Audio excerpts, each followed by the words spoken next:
So,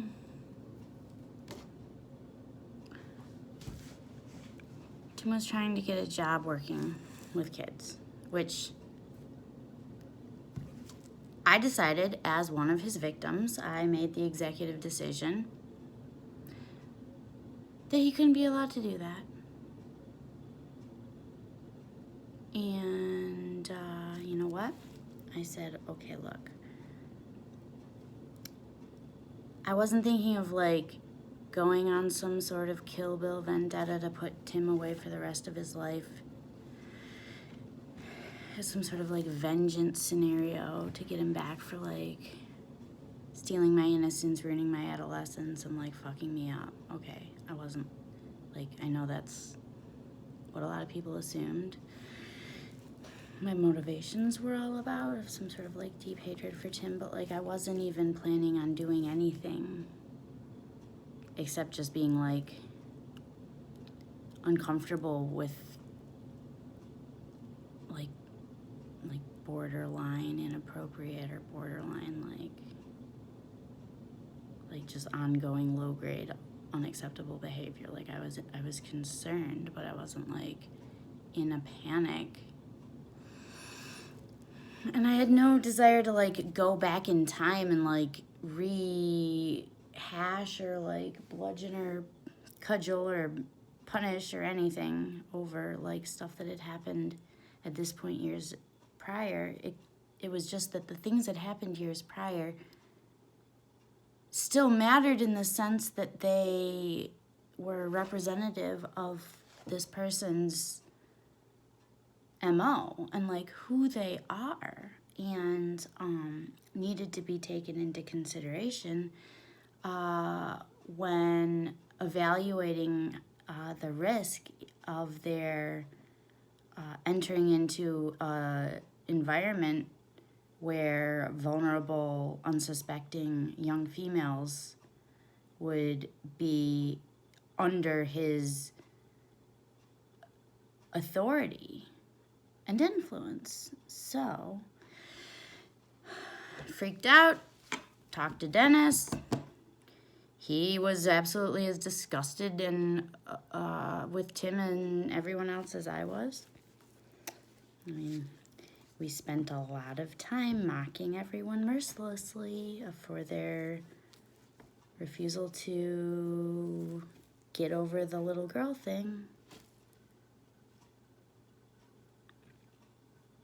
And Tim, I mean, Dennis and I knew what was up. Dennis knew what Tim had done to me. Dennis knew what the effect was. Dennis knew who Tim was before he even met me, and Dennis knew who Tim continued to be after Tim was done with me, after Tim had chewed me up like a piece of rancid meat and spit me out.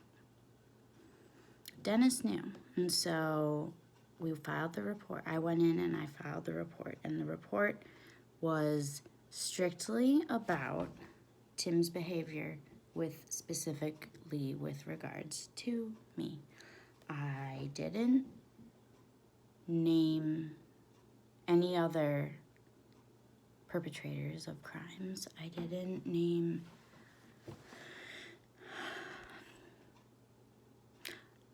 I just talked about what Tim did to me. Specific instances of all the many that I could have talked about. I selected some specific grave ones that happened in Royal Oak because that was, I had to choose a jurisdiction in which like specific acts of criminality took place and then go to that jurisdiction to file the report. Tim took me all over the fucking place, and I had no idea where we were driving half the time because I was a child and I didn't drive and I didn't have a mental map of roads yet. You know, it's like driving me out to fucking like Milford and Grand Rapids and like to Kensington Metro Park and like Pontiac and Birmingham and Royal Oak and Sterling Heights and what's that? St. Clair, Lake St. Clair, like Detroit, like all over the fucking place. But each crime in a jurisdiction needed to be reported to the police department in that jurisdiction. Like, there couldn't be, and like, there was no like really good chance that there would be a coordinated investigation. So I was pretty much, I just needed to pick where most of it happened, or where the worst of it happened, or where the most evidence, where the things that happened had the most evidence were, and that was Royal Oak. So we did. And here was what the fallout was. After I had been selected, targeted for induction into the Manamanian group, made a sidekick, put on email lists of Manamanians so that I could like engage like one of them in all the many breathless, urgent debates of Manamanian business and drama, and philosophize with them. And like, I had completely set my life aside to make these people my friends, because they were Tim's friends, and Tim was grooming me to isolate me from everyone who wasn't already under his control or like safe because they were connected to him and loyal to him.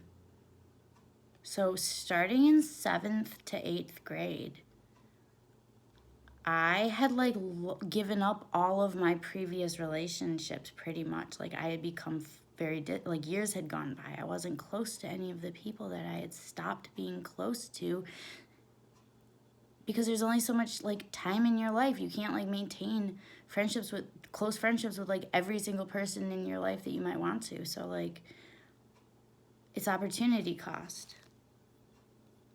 So these people who had been for years, I had believed, I was a true believer. I was a monomanian who believed in the weirding way, that special je ne sais quoi quality of specialness. This is pure narcissism, I think.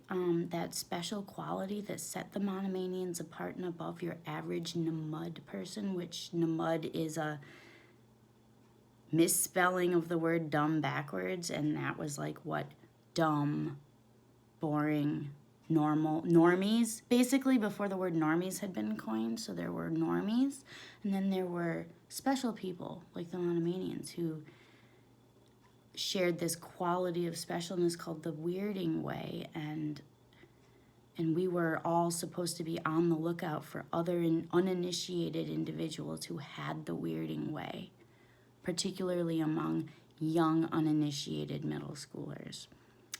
I had been led to believe that I possessed this weirding way, and having been identified as a weirding way possessor, then we all like sat around discussing, so what exactly is the weirding way? Well, and then we would all like philosophically and egotistically debate what that even meant. But these people, I was like a true believer. I was loyal to this group. I looked up to everybody. I believed that Manamana was like something special, that like that there was like a future, that like the group was like going to be like doing great things someday, like contributing to the world or something, that there would be some like legacy. I was very much, my entire adolescence was dominated by like friendships with all of these people. I was in this bubble just completely. And overnight, literally, after I revealed to the authorities that starting in my 7th grade year, I had been targeted and the victim of a of a predatory older person who didn't stop abusing me when they were 18, did 19, and who had a troubling pattern of pursuing relationships with way younger people, while also openly talking about like attraction to underage people and like pedophilia. And now I was extra concerned because they were like considering going into teaching. I told the wrong people about that. And so overnight, I lost, with a few exceptions, like my place in like the world of everybody, like of the Manamanians. Like I wasn't accepted anymore. And after word got out what had happened, because no one was expecting this, but all of a sudden Tim gets a call from a Royal Oak detective asking if he wants to like head on down and answer a few questions. And then everyone was like,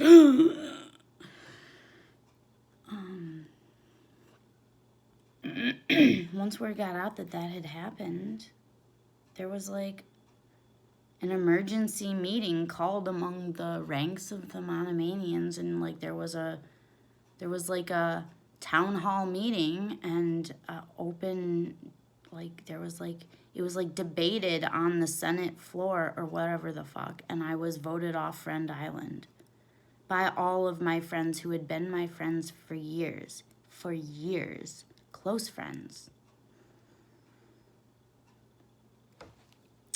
And formally voted, I was the, I laugh about it now because it's absurd, but my official Manamanian citizenship was formally revoked. Like when the Catholic Church excommunicates people, or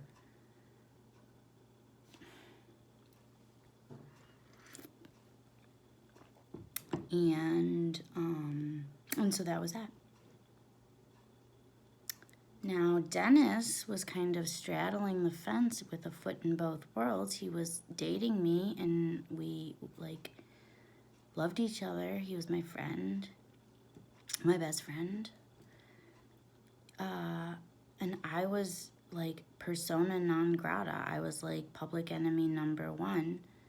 For some reason, however, like, none of the animosity and rage that was directed towards me got directed towards Dennis. He was not excommunicated from Manamanian society or voted off Friend Island, even though, like, filing the report was as much his deal as mine. He just didn't sign the report because it was like he wasn't the one raped by Tim, but like,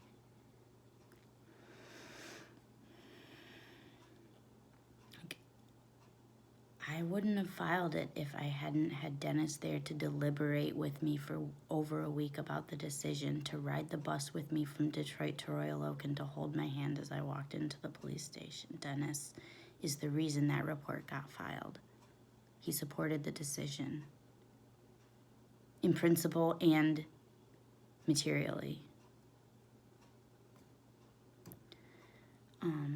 But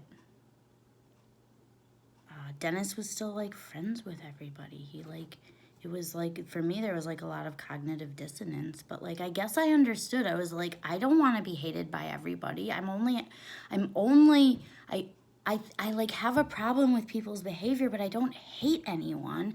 I have this huge problem with Tim, but like I don't want to be like lose all these people.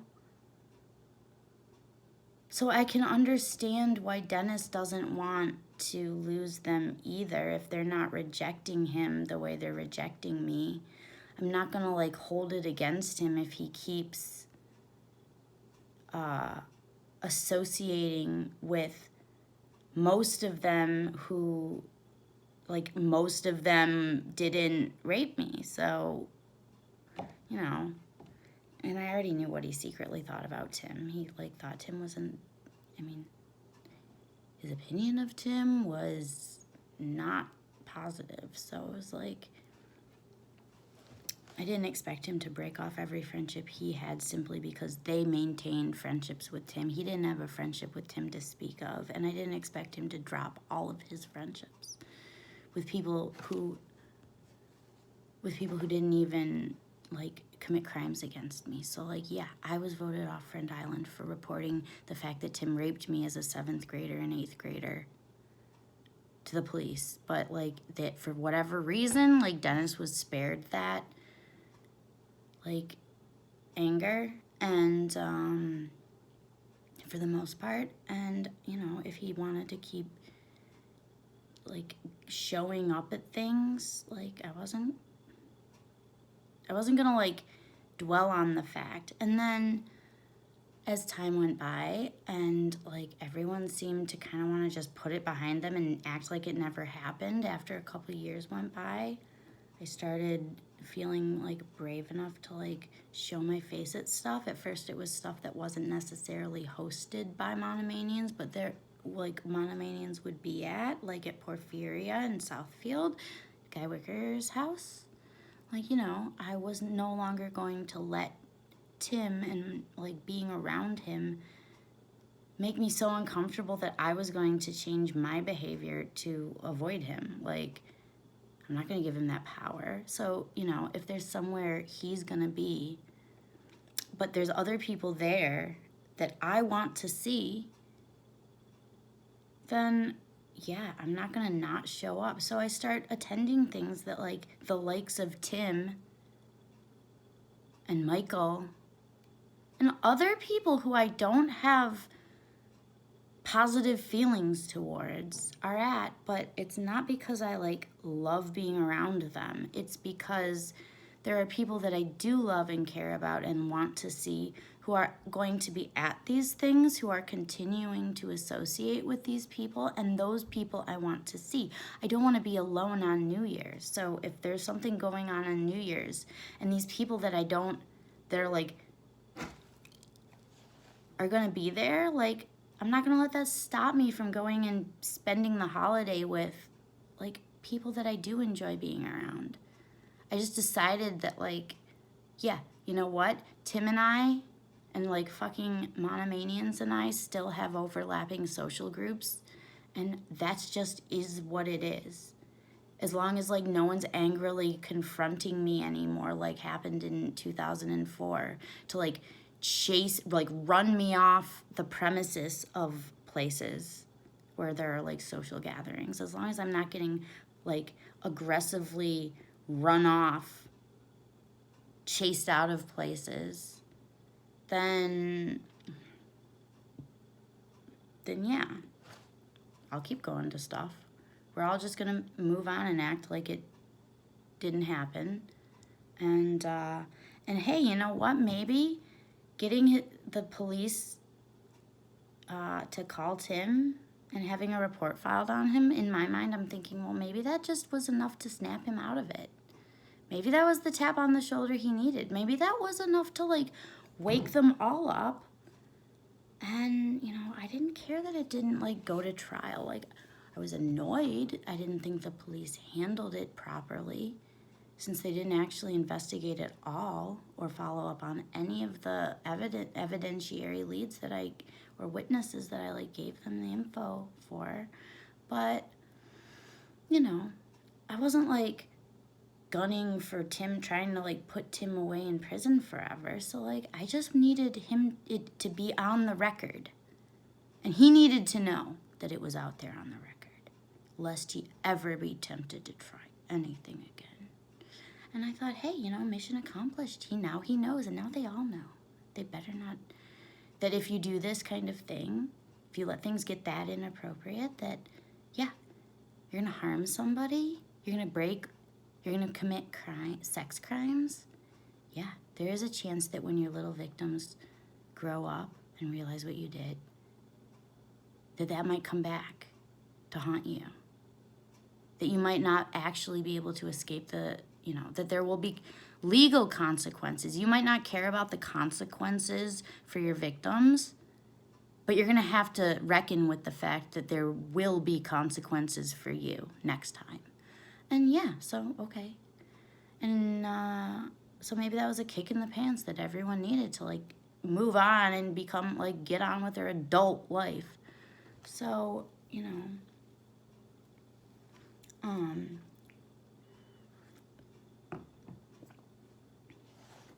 there was a part of me that thought, okay, well, Tim, maybe he did move on. I don't know the contents of this person's mind. I don't know if he's still, I don't know what he's still, I don't know him. I don't know what's going on in his mind anymore. I just know what I know. So there was like a part of me that was almost like had this like, well, maybe like I'm never going to be like friends with Tim again. I'm never going to be like, I have no interest, I have no closeness. Like maybe I'd like there to be some closure. Because I'm not a little wounded girl anymore. I'm a woman who is not in the powerless position I was when he did all those things to me and made me so helpless. I'm not I'm an adult now. And I'd like some closure on all of this trauma from the position of being an adult. But so I had this sort of like, well, maybe we can like,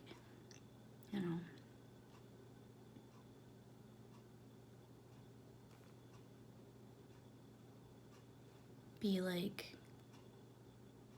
whatever.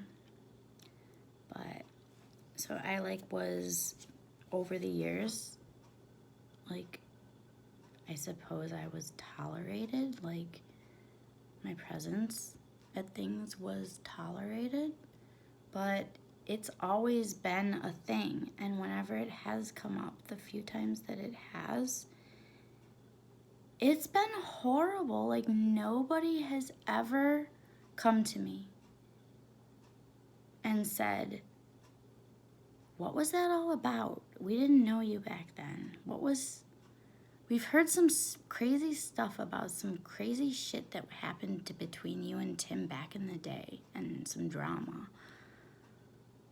Like, this is what we heard. Like, what, like, is that what happened? Like, this is really crazy sounding. Like, what do you have to say about it?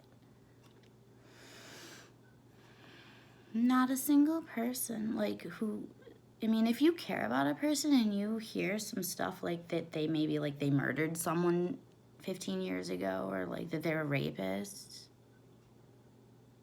or that, like, they used to be in Hamas, or, like, whatever the fuck, like, you care, you're, like, close to someone and you ostensibly care about them, and then you find out that they've done something really, really serious.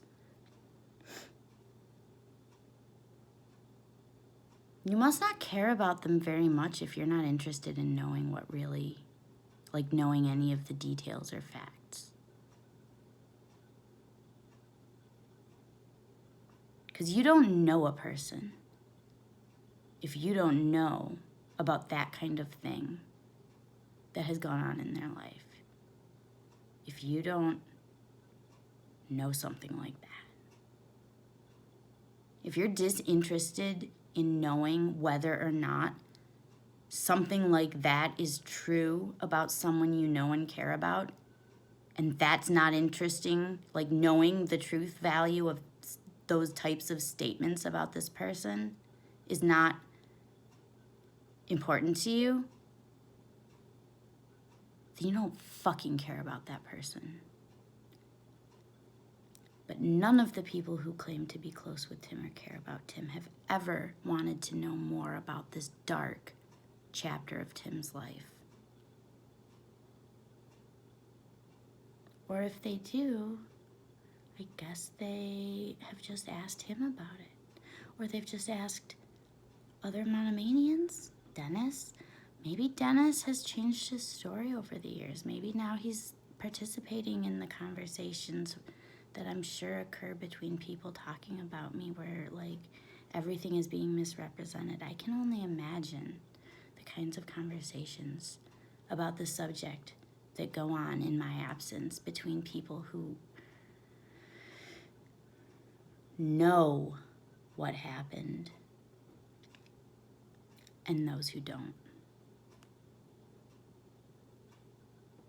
And maybe Dennis is now on the side of participating in the misinformation campaign. I don't know. But I can tell you that if he is, it's a major 180 from the perspective he had on it back in 2004. And in fact, I'd actually like to read something, a journal entry written on Sunday, January 4th, 2004, by Dennis in his live journal about a New Year's Eve event at Mike's parents' house, as was the Manamanian celebratory tradition. And this was the first New Year's after I'd filed this report and been voted off Friend Island. And there was a big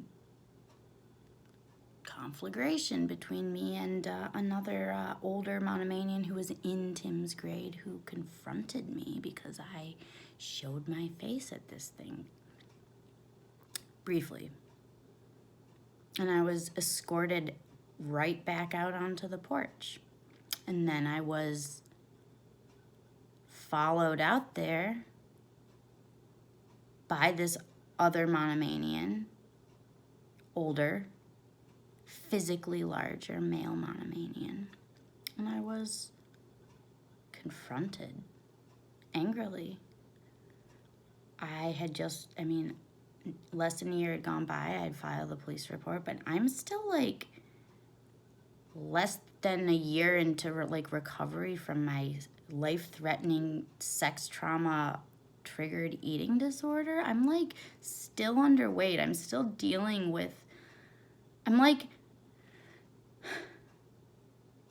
only just clawed my way back from the brink of oblivion.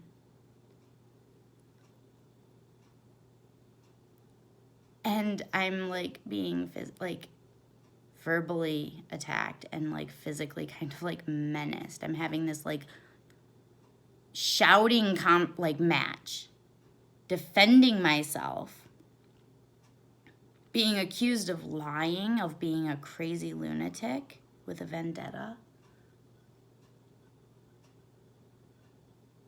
And so Dennis, of course, he didn't step in to defend me. He just stood next to me, standing there. But then later he wrote a live journal entry about it. And this, I'm just going to really very quickly read what Dennis wrote so that people know that Dennis knew what this was all about, what was going on. Dennis was on my side at the time. Dennis knows, so in the most recent thing on Facebook where Kathleen was asking Dennis, you know they raped children, why do you still hang out with them? Why does none of that matter to you? It's not like this is something you aren't aware of. She's right. He's completely aware of it. He dated one of the victims when she was in her most deeply into her trauma and trying to emerge from it. When the most dramatic drama that all of this gave rise to happened. So this is Dennis's, from his now deleted live journal. He wrote, I woke up New Year's Eve at Jason's house. I drank some coffee and we did crosswords. 5 hours later, Michelle came and picked me up. We went with Ricky and Zach to Porphyria, where we met Andy and Sonia and Spiros. We talked with them about Andy's publication and the FMF and made some progress in the planning of the, as of yet non-existent, Monomanian treasury. As it turns out, everyone thinks charging dues is a really good idea. Actually, we'd pretty much worked out every last detail of how and when to charge dues, but later on, when we proposed it to the supreme high central sovereign mother brain, they absolutely agreed with every detail, but didn't actually okay it because they weren't sure when the annual due date should be or who the appointed co-treasurer should be or something. They're kind of inept on purpose. It's frustrating to deal with. Anyway, after some absinthe, we all went to Ibarra's for the traditional annual New Year's shindig. Now, this party always happens at the Webb household. The grown-ups hang out in the dining room, and the kids split up into the upstairs TV camp and the basement camp, not including the fashionably late camp. The TV camp generally tells each other what awesome accomplishments they're doing in their scholastic lives in the typical party kind of way, while some 4-player video game or chess or odd movie goes on in the background. Those who you would consider young ladies compose the backbone of this camp. The basement camp enjoys cramming way too many people on a couch in that exhilarating, I'm sitting next to a girl kind of way, while a few nervous people pace and do ad hoc karate moves in the strangulating, darkened corridors of card tables and overstocked shelves. After a short time, Puzzle Fighter isn't enough to satisfy people anymore, and a 7-hour board game, i.e. Shogun, Dune, Axis, and Allies, is started.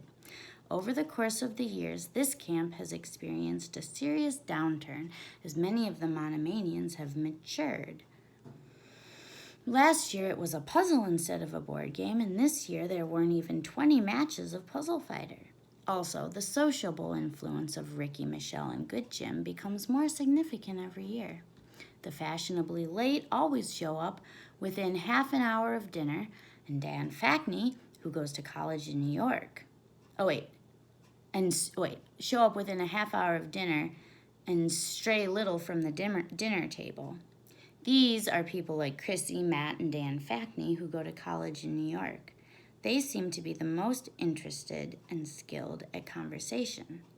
I don't spend as much time with them as I'd like to because I'm either playing the ridiculous board game or am myself fashionably late to some other place. Dinner is always yummy ham and green beans made by Genevieve, the mom, who is a very skillful cook. This is where the 30 or so kids who show up all sit at a table and remarkably share one single conversation. At a preordained time, the year ends, we marvel at Dick Clark's longevity, drink non-alcoholic simulated champagne from the Nutrimat, and the more adventuresome youngsters trudge out into a field to watch fireworks.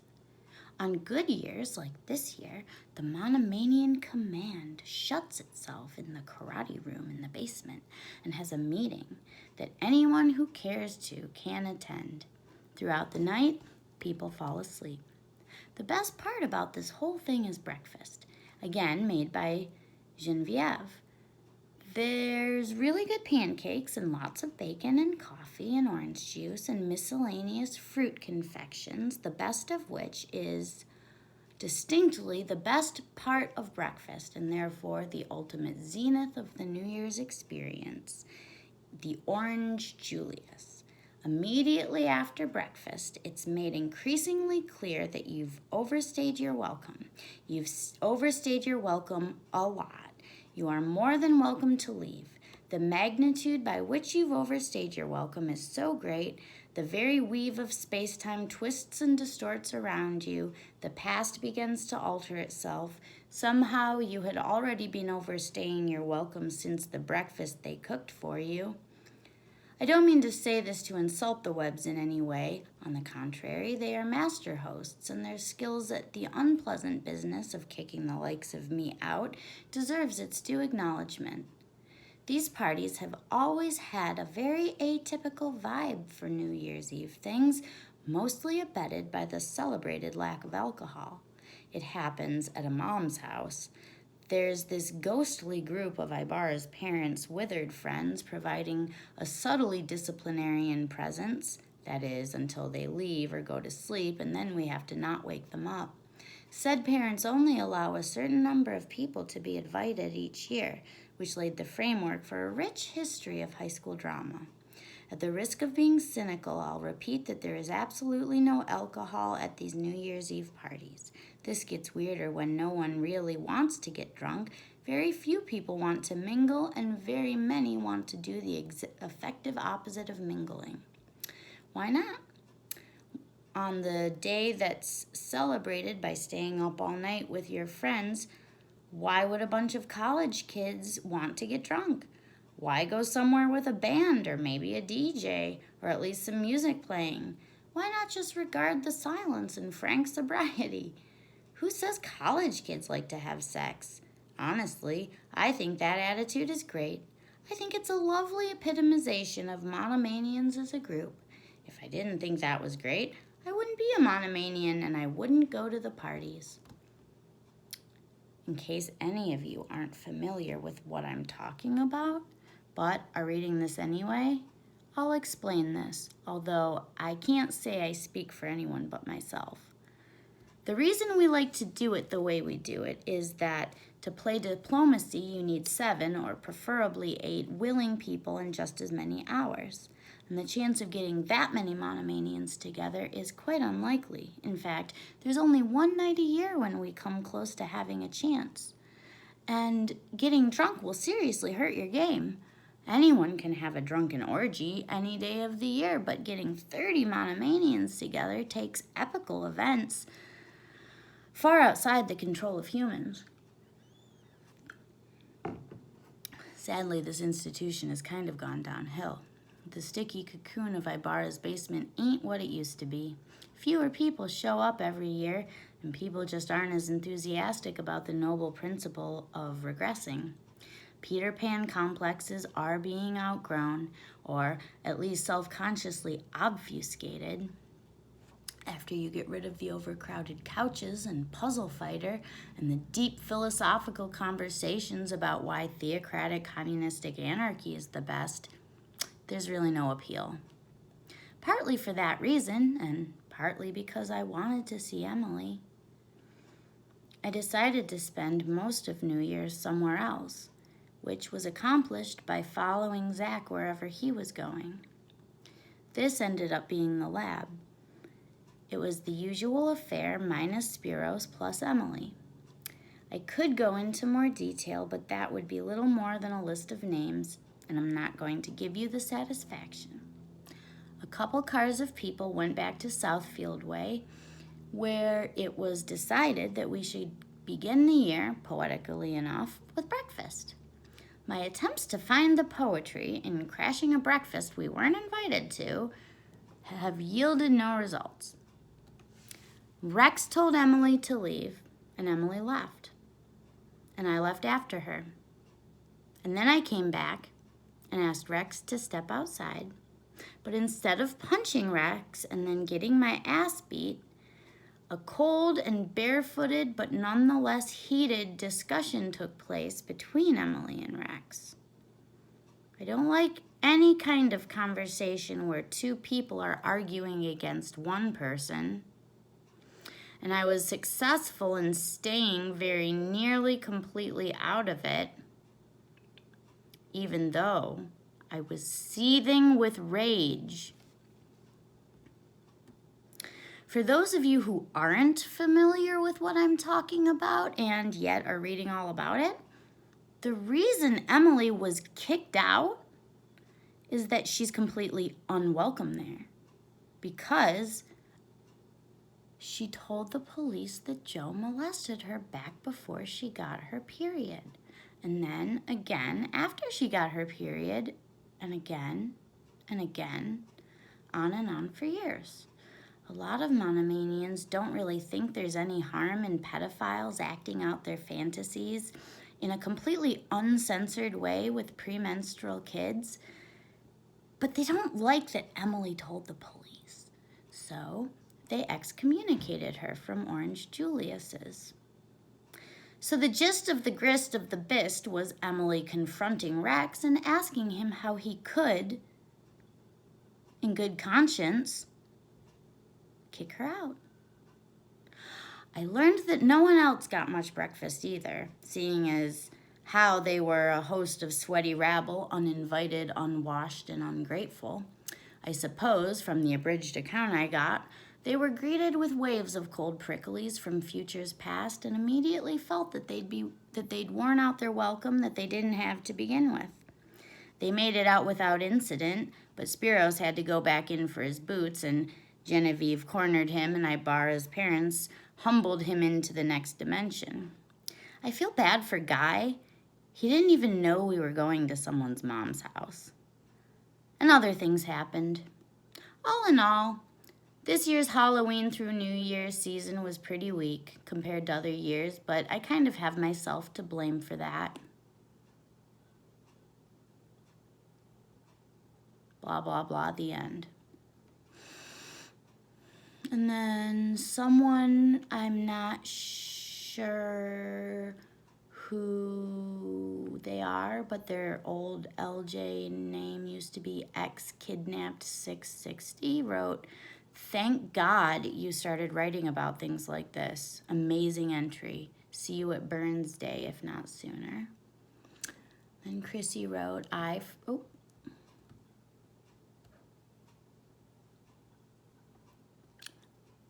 For the record, although I am not a monomanian, I was happy to see Emily, and I was sad to see her go. I know the recipe for Orange Julius is if she wants it. I very much enjoy, and then she gives the recipe. I very much enjoy going to these New Year's things, and both Matt and I look forward to them every year. When Dan and I talked about it, though, we both agreed that it may be time to move on from someone's parents' house to one of our own houses, now that some of us have houses of our own.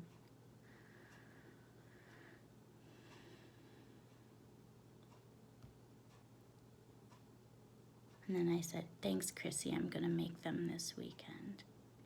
And then Haikon said to Chrissy, "Thanks for the positive feedback, recipes, etc." He said, blah, blah, blah, blah, blah. And then someone wrote, and then Rex wrote. And the title of the comment is called Specs and Logs. Haikon, would you like to elaborate on your, at the very least, intended sexual activities with minors? Who are you trying to take advantage of, and what is your goal in defending Emily? These 3 questions seem to be related on more than one level. While you may be seething mad about me kicking someone out of a party, I am quite angry at you for your actions regarding the type of thing that Emily accuses Joe of. It seems very clear to me that for one reason or another, Emily, and yourself actually, needs help. It seems clear to him for one reason or another that I need help. Like, I think he means like mental help. That help is neither you nor I. I would like to make the following completely clear. 1, I do not believe Emily. 2, I believe that even if Emily's claims were true, you do not have the right to defend Emily, as that would merely make you a hypocrite. 3, I have always cared about Emily, whether she wants to believe or accept it or not, and would like to help her, but I don't know how.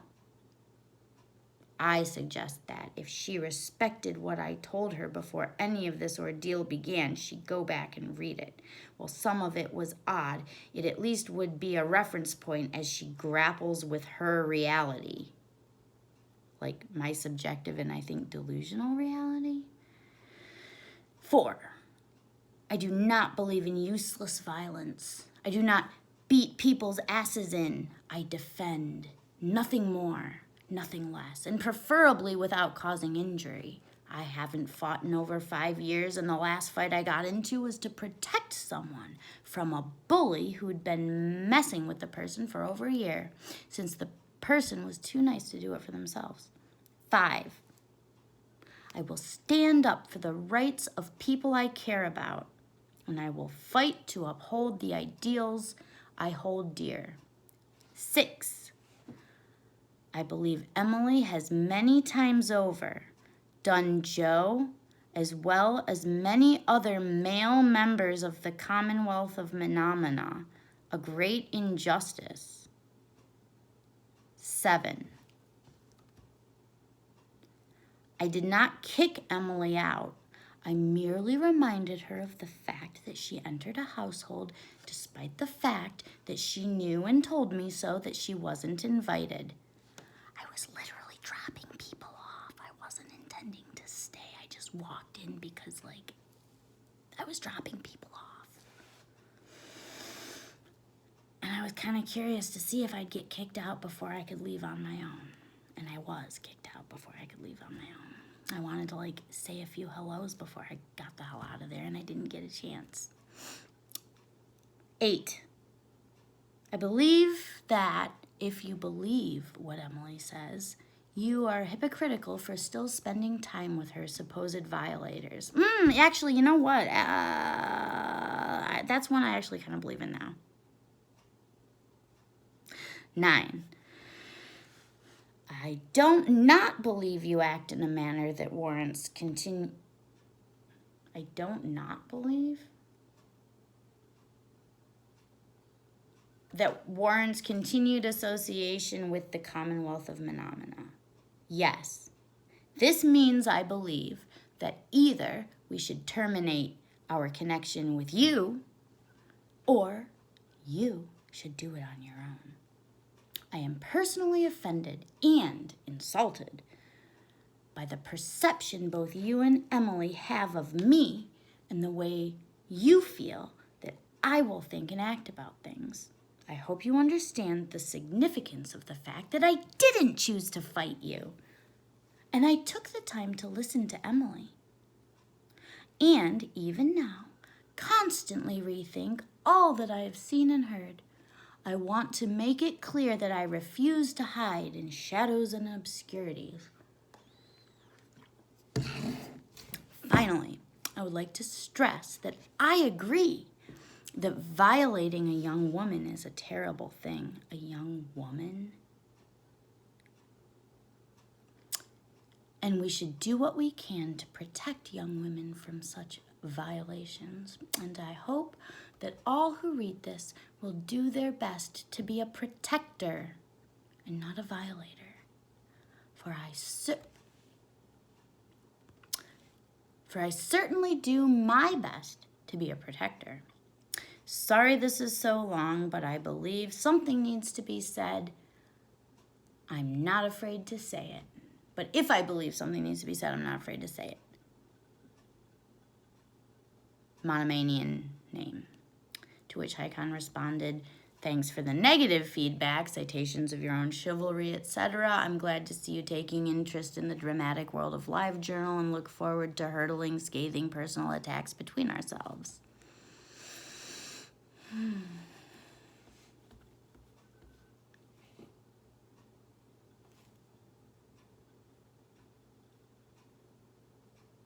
Nobody believed me.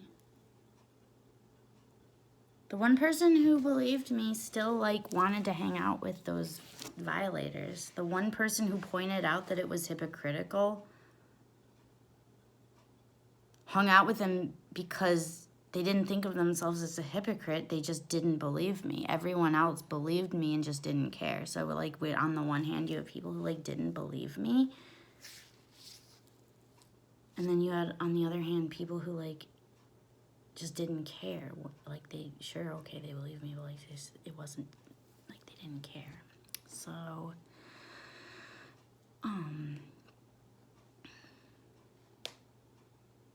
yeah. So, I got attacked, and I was like, I had to leave the state. Like, I had to move. It was triggering my PTSD to even, like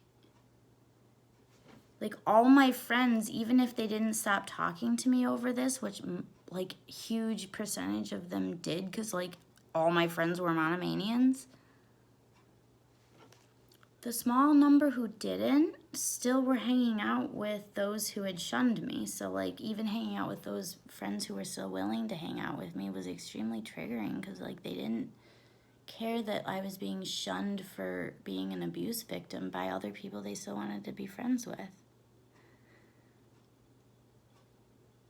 Like, there were no defenders, there were no advocates, there was public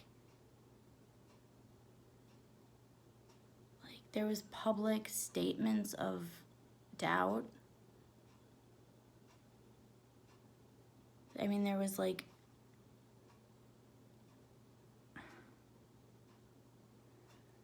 one of my very, very best friends, male friends in Manamana, who, looking back, was one of the criminals and violators, but at the time I thought was like a good friend because there's something about me where like I'm really willing to, this is my,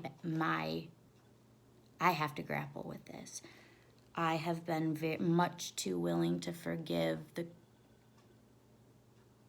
abuses and crimes of people because they didn't abuse and commit crimes against me.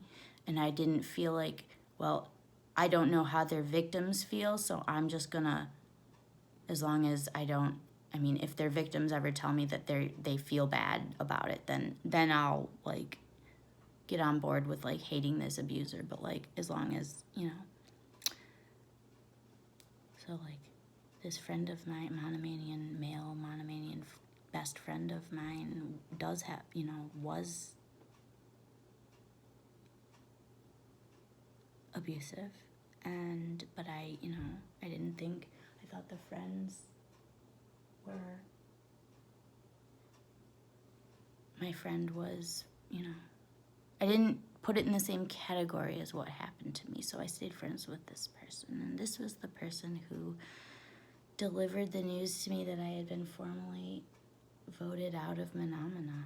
They, like, met me at a cafe or a restaurant in Birmingham to, like, deliver the news to me that I was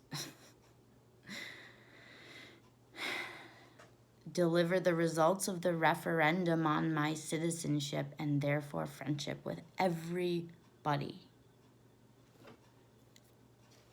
who was a monomanian.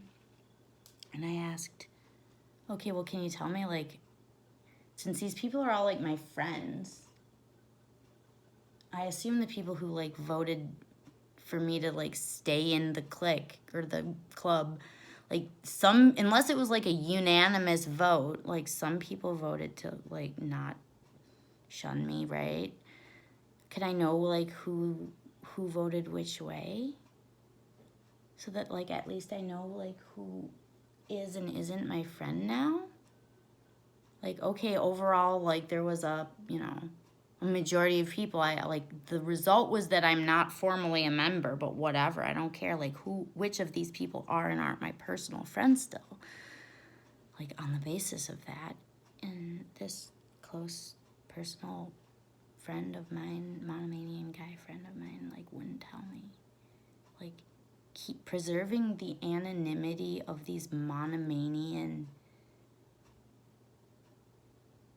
voters on my expulsion from this group, that keep preserving their anonymity was a higher priority to this person than, like, giving me the information I needed to know to, like, know where I stood in this whole extremely painful and traumatizing ordeal, like, where I stood with people. And so at the end of the conversation, I said, okay, well, this is all fine. This is, like, I really actually don't give a shit. I've stopped taking Manamana seriously, and half of these people who still take it seriously, I've stopped taking them seriously because of it a long time ago. So, like, I don't really care. But can you just tell me one last thing before we part ways? Can you tell me how you voted? Like, did you vote me out of Manamana yourself? for disclosing my rape to the police? My rape by the leader of the Manamanians to the police? And my friend, and I'm going to have to put it in air quotes, wouldn't tell me. So, I mean, that was that. Even people who ostensibly, and I was like, well, are you still even my friend then? And then they were like, yes, of course, I'm still your friend. I was like, but you won't tell me, like who voted me out of Manamana. You won't tell me, like, who is mad at me over this and who, like, who, like, thinks I did the right thing. Like, you won't tell me whether you voted me out of this group, but you assure me that, like, you won't tell me about what you really think of the issue. Like, you won't tell me whether or not you've, like had my back in, like, discussions of any of this. Like, are you my friend? Like, you're telling me you're my friend, but I've just, like, been spending the last few years, like, realizing that, like, everything people tell me is a lie. I'm like, I don't know if I believe you.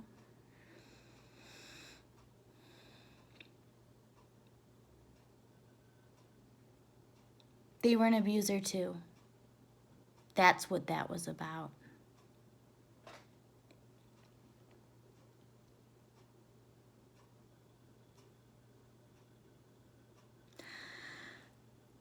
And I have information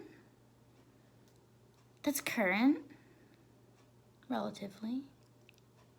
I mean, compared to all the stuff I've been talking about. I've been told that Tim is an asshole still, that he's an abusive, predatory, personality disordered,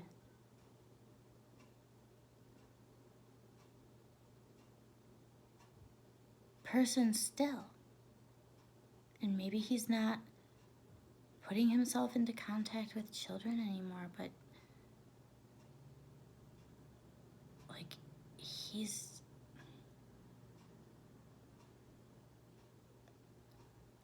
Nothing about the person that Tim seems to have become makes me think I did the wrong thing. Nothing.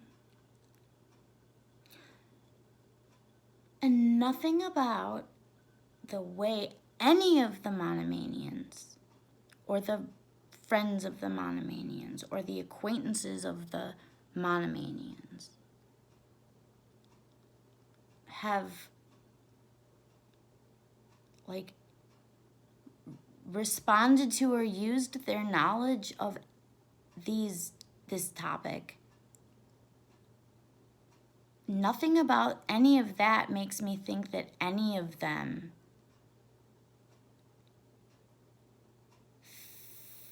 feel, like, consider it wrong to that, like take it, any of it, seriously. Think that Tim should, like,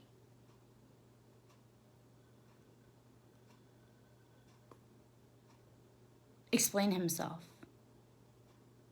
apologize.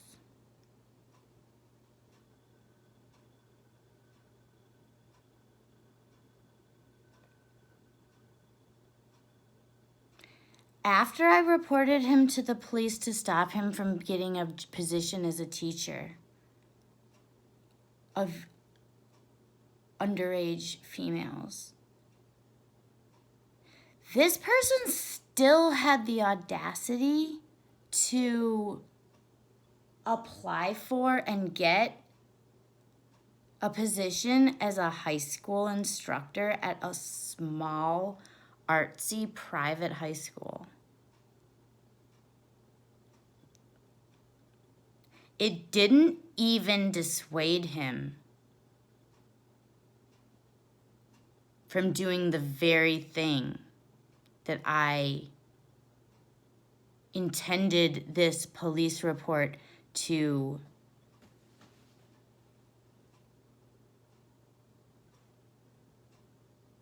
wake him up from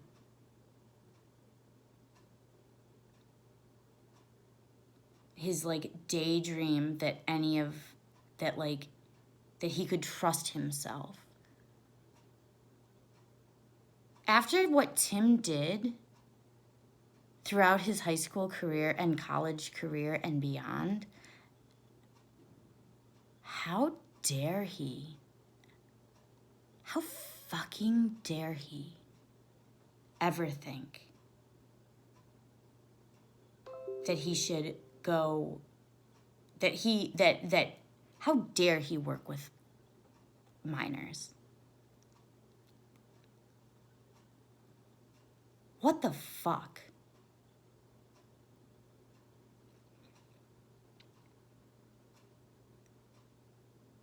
Working in an ice cream shop, give me a fucking break.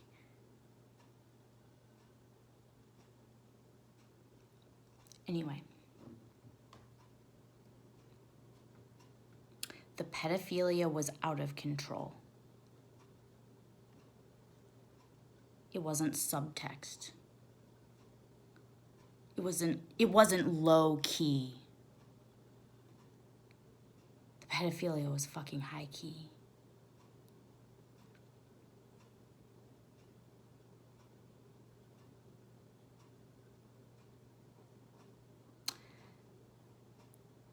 They needed to stop taking pictures of middle schoolers' butts. They needed, if they couldn't help grabbing their camera out of their camera bag when hanging out with little middle schoolers at the park, when they were fucking in high school or college or whatever the fuck, if they couldn't stop themselves from pulling that fucking camera out of their camera bag and snapping a picture of that little girl's butt, then they shouldn't be fucking at the park with a little girl in the fucking first place. If you can't control yourself around alcohol and you're a raging alcoholic, then don't fucking go to the bar, you.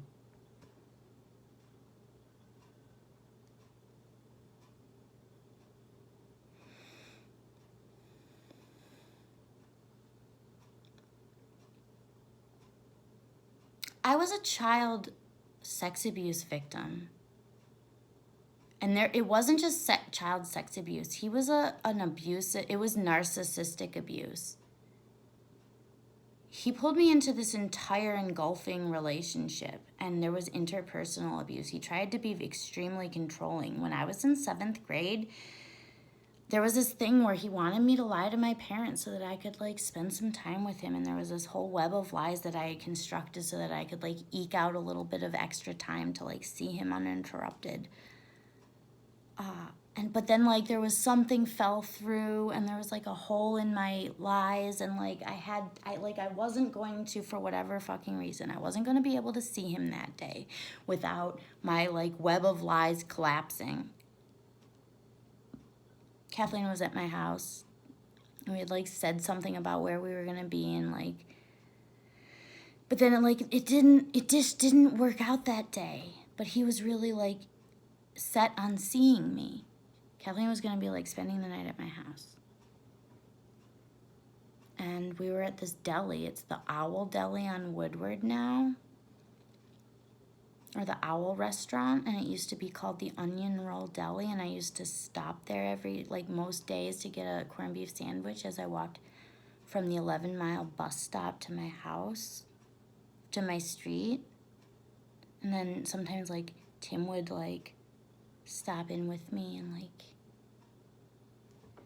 anyway, Kathleen and I were at the Onion Roll Deli, and Tim shows up, and this is very early in the fall of my 7th grade year. Tim's a senior in high school, and I am in the beginning of my 7th grade year, and I have done my very best to weave a web of lies because he wants so strongly to see me after school, and it has to be secret because like I'm a 7th grader, I'm not really allowed to be seeing him.